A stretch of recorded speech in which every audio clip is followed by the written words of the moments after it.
I'm Eleanor, and I've been a doctor nearly as long as I've been Richard's wife. We had our ups and downs, but those 30 years flew by like they were nothing. Our house, big and cozy, was always filled with the sounds of life, especially when the boys were young.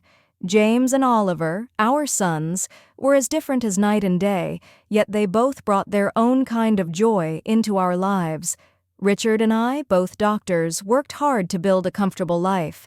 We managed to buy a couple of apartments over the years, renting them out for some extra income. Life seemed set on a good path until the day Richard came home, looking pale and more serious than I'd seen in years. "Eleanor, we need to talk," he said, his voice grave as he dropped his medical bag by the door. "I had some tests done last week. The results, they came back. It's cancer, Eleanor." The months that followed were a blur of hospital visits, treatments, and endless waiting rooms. Richard fought hard, but the cancer was merciless. Watching the strongest man I knew wither away was torture. No amount of medical training prepares you for that. One evening, as we sat quietly in the living room, Richard took my hand. "Eleanor, if things don't go our way, you need to make sure everything's sorted with the boys. The will's all done. You'll be fine financially." Not long after, he was gone. The funeral was a somber affair. Family, friends, and colleagues, people came from all over to pay their respects. But it was the quiet at home, after everyone left, that hit me the hardest. Empty spaces Richard used to fill, his things just where he left them. It hurt to see, to remember. A few days post-funeral, I was in the kitchen trying to make sense of leftover food when James stormed in, his face all twisted up in worry and anger. Oliver trailed behind him, looking like he wanted to be anywhere but here. "Mom, we need to talk about Dad's will," James said, cutting straight to the chase as he always did. I sighed, setting down the cling film. "Yes, I know. Your father left everything to me. He wanted to make sure I was taken care of." James slammed his hand on the counter. "But what about me and Oliver? We're his sons. It's not right that we get nothing." Now Oliver piped up, trying to smooth things over. "James, let's not jump into this so hot-headed. Mom's still grieving. We can sort this out without arguing." James shot him a glare. "Easy for you to say. You're not thinking about the future." "I am." I leaned against the counter, feeling the weight of their stares. "Your father and I built this together. He trusted me to handle things, but I hear you, James. It's not my plan to cut you out." "So what then?" James said, crossing his arms, his voice rising a notch. "We just wait until what? You think it's a good time to give us our share?" "James, watch your tone," I snapped, my patience fraying. "I am still your mother." Oliver stepped between us, his hands up like a referee. "Both of you, please. This isn't helping. Mom, maybe there's a middle ground here." I nodded, rubbing my temples. "Okay, here's what we can do. The apartments your father and I invested in, the ones downtown." James interrupted. "Yes, those," I continued, shooting him a look that told him to zip it for a minute. "I was thinking you each take one. They're yours to live in or rent out. And from the savings, let's say $225,000 each to help you get started on whatever you need." James chewed on his lip, clearly doing the math in his head. "And the rest of the stuff? The house? The money? That stays with me for now. When I'm gone, it'll come to you." "As for your father's wishes," I said firmly. James looked like he wanted to argue more, but Oliver nudged him. "Let's think about this, man. It's a fair start. Mom's not leaving us in the cold." James finally nodded, tight-lipped. "Fine, but I want this in writing, Mom. No more surprises." "Of course," I agreed. "We'll get everything documented properly." As they left the kitchen, I could hear Oliver hissing at James. "Give her a break, will you?" "She's doing her best." James muttered something under his breath I couldn't catch, and I didn't really want to. As I washed up the dishes, I wondered if Richard could see us and what he'd think. I hoped I was doing the right thing, but only time would tell. And time, that tricky thing, wasn't always a friend.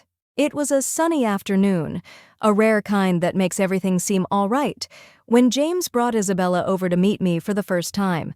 They hadn't been dating long, but James was already head over heels. You could tell by the way he was fussing over her, which wasn't like him at all. They walked in, and right off the bat, Isabella had this air about her, like she owned the place. Dressed to the nines, she breezed into my living room with barely a hello, her eyes scanning everything. "Nice place you've got here?" she said, flipping her hair back as she sat down without waiting for an invitation. James was grinning like a fool beside her. I forced a smile, trying to be the good host.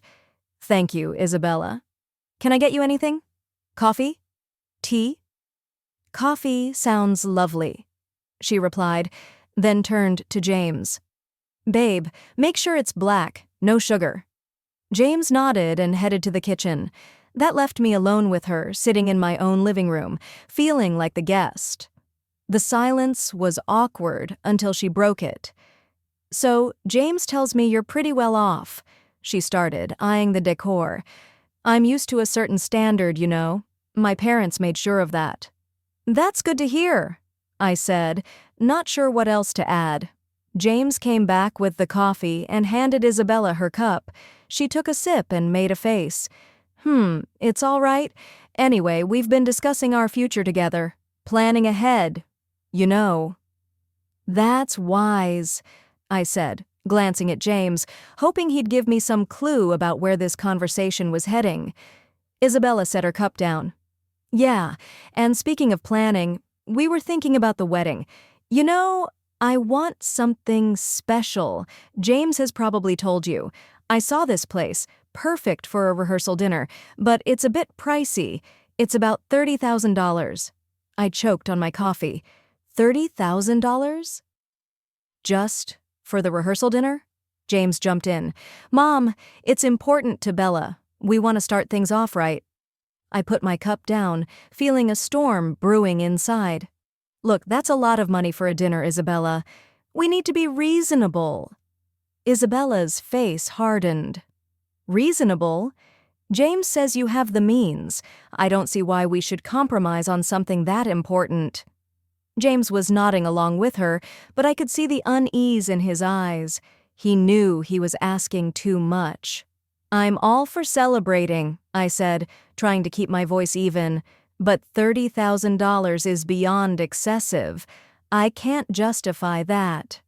Isabella stood up, her chair scraping loudly against the floor. "I'm not used to compromising on my standards, Eleanor. I was clear with James that I expect a certain lifestyle." James tried to smooth things over. "Mom, maybe we can find a middle ground." "There's no middle ground on $30,000 for a dinner, James. That's final," I snapped, losing my patience. Isabella picked up her purse, glaring at me. "Fine. If that's how it's going to be, then maybe we need to reconsider some things." They left soon after. I sat there, reeling from the encounter. The nerve of that girl, coming into my home, drinking my coffee, and telling me how to spend my money. It felt like a slap in the face, a wake-up call I wasn't ready for. I was out at the grocery store when James and Isabella decided to drop by again. By the time I got home, Oliver was awkwardly entertaining them in the living room. The atmosphere was tense, the kind that makes you want to turn around and leave. But it was my house, so I braced myself and walked in. Isabella, all dolled up as usual, handed me a list as soon as I set down my grocery bags. "Eleanor, we thought a lot about the wedding gifts, and here's what we've settled on. I hope this will be easier for you to handle." I skimmed the list she first handed me. It was surprisingly sensible. Kitchen appliances, some nice china, even a couple of pieces of furniture. "This seems quite reasonable," I said, feeling a momentary relief. "I think these are wonderful choices, really." James looked at Isabella, a hopeful expression crossing his face. But just as I was about to discuss where we could buy these items, Isabella's expression changed abruptly. She gasped. "Oh no, this isn't right. Give that back." She snatched the list from my hands and rummaged through her purse, pulling out another sheet of paper. Here's the actual list. This new list was nothing like the first. It included an apartment, a luxury car, an exclusive vacation, and even diamond jewelry. My jaw dropped. Is this some kind of joke? Isabella didn't flinch. No joke, Eleanor. These are the gifts we expect. Only the best for our wedding. I stared at her, then at James, waiting for him to say something, anything to suggest he didn't agree with this madness. But he just stood there looking between us, clearly conflicted but silent. I couldn't hold back. James, why are you letting her do this? You know this is unreasonable? Isabella cut in, her voice rising. This doesn't concern you, Eleanor. You just need to pay up and keep quiet. That's when Oliver stood up, his face set hard. That's enough, Isabella. You're not going to talk to our mom like that. This is her house and you're way out of line. You need to leave now. The room was thick with tension as James and Isabella gathered their things. Isabella was muttering under her breath, clearly angry. This is ridiculous. We'll remember this. They left, and the door slammed shut behind them. Sitting down, I felt the weight of the whole situation pressing down on me. Oliver sat beside me, putting an arm around my shoulders. We'll figure this out, Mom, but you can't let them bully you into giving more than you can or should. It's not right. He was right, of course, but as I sat there with my son, I couldn't help but worry about James. How had things gotten so out of hand? How could he not see what this was doing to our family? The silence that followed was filled with unsaid worries and fears for the future. I knew then that this was far from over. It was only going to get tougher from here. The weeks that followed were a constant barrage of phone calls from James. Each one was more demanding than the last, his tone desperate, almost frantic at times. Mom, you don't understand. I can't look poor next to Bella's family, he'd argue, his boyish voice cracking with stress. You have the money? Why can't you just help me out here? I sat at the kitchen table, phone pressed against my ear, feeling a knot in my stomach. James, it's not about the money. It's about living within your means. Bella's expectations. You can't sustain that. Not without going into serious debt. He'd scoff, his frustration boiling over. What do you know about it? I'm not going to live like a pauper. I need more from the inheritance now. The demand stunned me. James, I've offered to cover half the wedding costs up to $115,000 and give a $5,000 gift. That's more than generous. Everything has to be agreed upon with me, though. No surprises. There was a pause, then a sharp laugh from him. That's nothing. You're just being stingy. You have $1 million sitting there. Why are you holding out on me? Because it's not just about the money, I replied, my patience wearing thin. It's about not feeding into this fantasy that's going to ruin you. He yelled now, loud enough that I had to pull the phone away from my ear. I don't need this. I'll handle it my way. Forget you. And then, just like that, the call stopped. Months passed in silence. I tried to busy myself with daily routines, trying not to worry about James, but the peace was short-lived. The phone rang one afternoon, and it was my sister-in-law, Anita. Eleanor, I thought you should know. Anita's voice was hesitant, careful. James is flying all the wedding guests to Hawaii. He sold his apartment to fund it, and he expects you to get there on your own. He mentioned you weren't interested in helping. I hung up, a mix of anger and sorrow turning inside me. How could he be so reckless? Before I could process it all, Oliver came into the room, his expression grim. Mom, there's something you need to hear. He handed me an audio recorder. I recorded their conversation when they were sitting here in the living room. I pressed play, and the voices of James and Isabella filled the kitchen. James, your mom is just a nasty old woman with a fat wallet. We need to squeeze as much as we can out of her and then cut her off. Isabella's voice was cold, calculating. James's voice responded, chillingly agreeable. Whatever it takes, Bella. I'm not gonna let her control us. If it comes down to it, I'll kick her out in her underwear. I turned off the recorder, my hands trembling. To hear my own son speak like that about me, his mother, it was too much.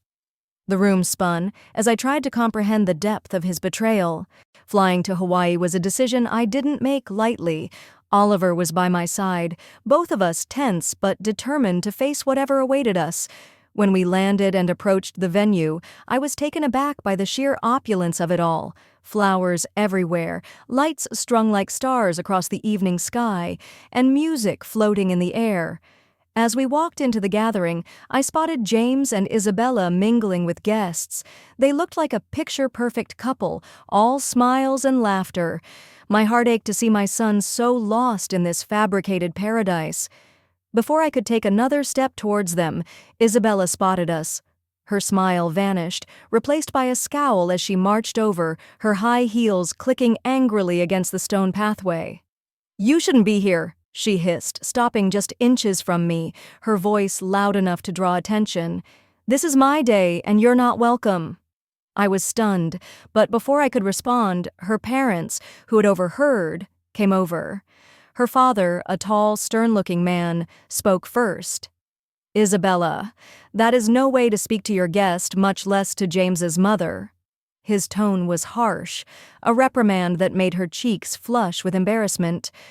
Her mother, looking equally appalled, turned to me with an apologetic smile. "Eleanor, please come with us. Let's find you a place to sit." They guided us away, leading us to a table at the edge of the setup, clearly an afterthought, with no proper setting. The ceremony started soon after, with speeches that felt hollow given the tension. Then, unexpectedly, I was handed the microphone. I stood, my legs shaky, but my resolve firm. "I came here today to wish my son and his new wife a happy future," I began, my voice steady despite the trembling inside. "But I also believe in honesty and integrity, something that's been sorely missing from the events leading up to this day." Isabella's face went from pink to red, her eyes glaring daggers at me. "I was asked for money, time and again, in amounts that no reasonable person would find justifiable. When I couldn't meet these demands, I was threatened with separation from my family and future grandchildren." My voice cracked a bit, but I pressed on. Oliver, seeing my distress, stepped closer, placing a supportive hand on my shoulder. I nodded at him, then turned on the audio recording he had made. Isabella's voice filled the air, cold and calculating, discussing how they would milk more money from me. James's voice agreed, saying he was prepared to leave me with nothing for the sake of his bride. The crowd murmured, the air thick with shock and disapproval. I turned off the recorder, the silence heavy. I gave my son an apartment and $225,000, and yet it was never enough. Today I'm making it clear. I will not be treated as an ATM or threatened. I am disowning James and Isabella. I wish them well, but from this day forward I am choosing to remove myself from their lives. The reaction was immediate. Isabella screamed, her voice shrill and wild. "You've ruined my wedding! I curse you!" After everything that had happened, coming back home was bittersweet. In the quiet, I made a decision that startled even me. I quit my job. I'd spent years healing others as a doctor, but now it was time to heal myself and rebuild the life that the recent storms had scattered.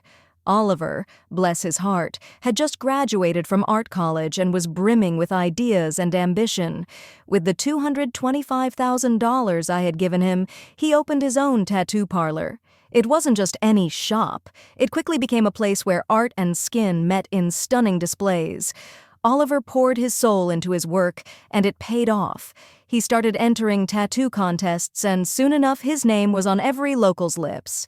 Before we knew it, he was opening more locations, creating a network of salons that became a hotspot for tattoo enthusiasts.